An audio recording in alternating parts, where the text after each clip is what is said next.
찬송가 526장 목마른 자들아 526장 찬송합니다. 목마른 자들아 다 이리 오라 이곳에 좋은 샘 흐르도다 힘쓰고 애씀이 없을지라도 이 샘에 오면 다 마시겠네. 이 샘에 솟는 물 강같이 흘러 온 천하 만국에 다 통하네. 빈분화 귀천에 분별이 없이 나와서 쉬고 또 마시겠네. 생명수 샘물을 마신 자마다 목 다시 마르지 아니하고 속에서 솟아나 생수가 되어 영원히 솟아 늘 풍성하리.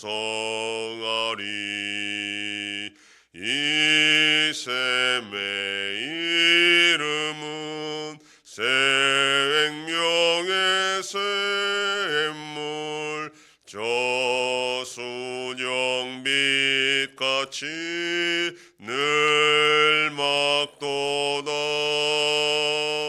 어린 양 보좌가 근원이 되어 생명수 샘이 늘 그치지 않네. 전능하사 천지를 만드신 하나님 아버지를 내가 믿사오며 그 외아들 우리 주 예수 그리스도를 믿사오니 이는 성령으로 잉태하사 동정녀 마리아에게 나시고 본디오 빌라도에게 고난을 받으사 십자가에 못 박혀 죽으시고 장사한 지 사흘 만에 죽은 자 가운데서 다시 살아나시며 하늘에 오르사 전능하신 하나님 우편에 앉아 계시다가 저리로서 산자와 죽은 자를 심판하러 오시리라. 성령을 믿사오며 거룩한 공회와 성도가 서로 교통하는 것과 죄를 사하여 주시는 것과 몸이 다시 사는 것과 영원히 사는 것을 믿사옵나이다. 아멘. 하나님 말씀 고린도전서 3장 10절에서 11절 말씀입니다. 신약성경 266페이지. 고린도전서 3장 10절로 11절 말씀 다 같이 봉독합니다. 내게 주신 하나님의 은혜를 따라 내가 지혜로운 건축자와 같이 터를 닦아두매 다른 이가 그 위에 세우나 그러나 각각 어떻게 그 위에 세울까를 조심할지니라. 이 닦아둔 것 외에 능히 다른 터를 닦아둘 자가 없으니 이 터는 곧 예수 그리스도라. 아멘.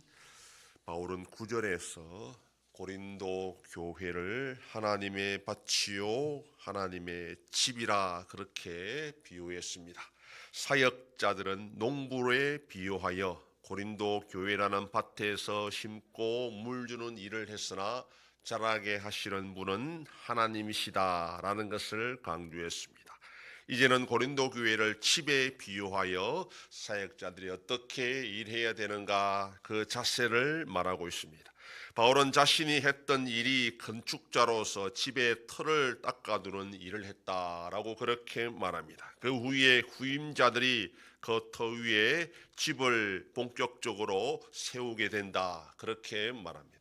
터를 닦아두는 일도 중요하지만 그 터 위에 집을 세우는 일도 참 중요합니다. 그래서 조심해야 된다 그렇게 또 말하고 있습니다. 그런데 11절에서 이 터는 오직 예수 그리스도뿐이라 그렇게 말합니다. 따라서 바울이 터를 닦았다 하는 말은 예수 그리스도의 복음을 전했다라는 그런 의미입니다.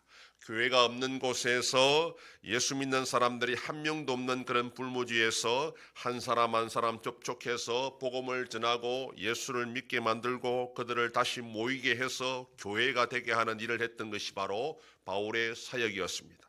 그 후에 바울은 다른 사역자에게 그 교회를 맡기고 또 다른 곳으로 떠났습니다. 후임자는 바울이 했던 사역을 이어받아서 교회를 섬겨야 했습니다. 그러므로 틀을 닦는 일이 교회를 세우는 일과 함께 참 중요하다라는 것을 우리가 알 수 있습니다. 그렇지만 바울은 결코 자신을 앞세우지 않았습니다. 그리고 후임자들의 사역을 폄하하지도 않았습니다. 자신이나 후임자나 모두 하나님의 사역자로서 각자가 맡은 일을 할 따름이라 그렇게 생각을 했던 것입니다. 8절에서 각각 자기가 일한 대로 자기가 상을 받을 것이라 그렇게 말하고 있는데 터를 닦는 일에 대한 상이 다르고 교회를 세워 나가는 일의 상이 다르겠지만 각자 하나님 앞에서 상을 받는다라는 것입니다. 바울은 터를 닦는 사명을 받았고 그 사명을 잘 감당해야 상을 받을 것이고 교회를 세우는 사명을 받은 자들은 그렇게 함으로 상을 받을 것입니다. 비교하는 것은 의미가 없습니다. 각자의 사명이 다르고 또 상이 다를 것이기 때문입니다. 터를 닦는 자들이나 세우는 자들이나 기억해야 할 것은 터는 오직 예수 그리스도뿐이라는 겁니다. 집을 세우는데 여러 명의 건축자들이 일할 수 있지만 설계도는 하나밖에 없다라는 것입니다. 집을 건축하는데 기초를 놓는 건축자의 설계도와 형태를 세우는 건축자의 설계도, 또 배관, 전기, 미장 등의 설계도가 서로 다르면 그 집은 제대로 완공될 수가 없습니다. 바울이 고린도 교회의 터를 닦을 때 오직 예수 그리스도의 복음으로만 닦았다 그렇게 말합니다. 그리고 아볼로가 교회를 섬기며 세워 나갈 때에 또한 예수 그리스도의 복음만 전했습니다. 그렇다면 고린도 교회는 계속해서 예수 그리스도 위에 세워져 있어야 됩니다. 그런데 현실은 예수 그리스도가 아니라 인간 사역자들 위에 세워진 것처럼 그렇게 서로 시기하고 분쟁하고 갈라지는 일이 벌어졌던 것입니다. 시기와 분쟁이 있다라는 것은 그 교회가 예수 그리스도가 아니라 다른 곳에 세워져 있다라는 그런 것을 의미합니다. 집을 건축하다가 잘못이 발견되면 건축자들끼리 서로 논쟁하고 합의할 것이 아니라 설계도를 다시 살펴보아야 됩니다. 설계도는 보지 않고 서로 그냥 의논만 해서 합의하고 그렇게 하면 문제는 결코 해결되는 것이 아닙니다. 교회도 마찬가지로 문제가 발생하면 예수 그리스도의 복음을 다시 확인해야 됩니다. 모든 교회의 문제점을 해결하기 위한 출발점은 바로 여기에 있습니다. 예수 그리스도의 복음을 제대로 전파되고 또 성도들 가운데 그 복음이 제대로 살아있는지 그것을 먼저 해결할 때 교회가 그 문제를 근본적으로 해결할 수 있습니다. 예수 그리스도의 복음이 빠져 있다면 아무리 서로 마음을 같이하고 또 서로 의논하고 또 합의를 보아도 그 교회는 결코 무너질 수밖에 없다라는 것을 기억해야 됩니다. 우리 교회는 오직 예수 그리스도의 복음 위에 든든히 세워져서 주님 주신 사명을 잘 감당함으로 마지막에 주님 앞에 착하고 충성된 종이라 칭찬받는 그런 교회가 되기를 소망합니다. 기도하겠습니다. 하나님 아버지 감사합니다. 지난 밤도 지켜주시고 또 이 새벽을 깨우며 주님 앞에 나와 기도하고 오늘 하루도 살아가게 하시니 감사합니다. 교회는 그리스도의 집이라 하였어 건축자가 또 세우는 자들이 다 예수 그리스도라는 터 위에 세워져야 한다라고 하였사오니 우리 안송교회가 주님의 말씀 위에 복음 위에 올바로 세워져서 주님이 기뻐하시는 교회가 될 수 있도록 은혜 베풀어 주시옵소서. 하나님 아버지, 나라 대한민국과 함께 하셔서 하나님의 은혜와 긍휼로 이 나라가 올바로 나갈 수 있도록 주님께서 지켜 보호하여 주시옵소서. 전쟁 속에 있는 나라들도 불쌍히 여겨주시고 속히 평안을 허락하여 주시옵소서. 우리 안송교회가 주님의 교회로 세워짐으로 하나님 아버지께 영광 돌리는 교회가 되게 하여 주시옵소서. 성도의 가정과 생업에 복을 주셔서 감사가 넘치는 가정이 되게 하여 주시옵소서. 자녀들의 삶 가운데도 함께 해주시고 어린 생명들을 지켜주시옵소서. 연로하신 어르신들 붙잡아 주시며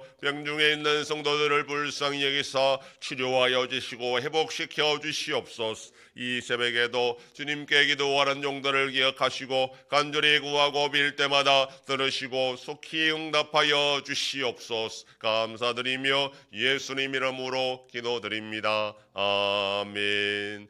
하늘에 계신 우리 아버지여, 이름이 거룩히 여김을 받으시오며 나라의 임하옵시며 뜻이 하늘에서 이룬 것 같이 땅에서도 이루어지이다. 오늘날 우리에게 일용할 양식을 주옵시고 우리가 우리에게 죄 지은 자를 사하여 준 것 같이 우리 죄를 사하여 주옵시고 우리를 시험에 들게 하지 마옵시고 다만 악에서 구하옵소서. 대개 나라와 권세와 영광이 아버지께 영원히 싸움나이다. 아멘.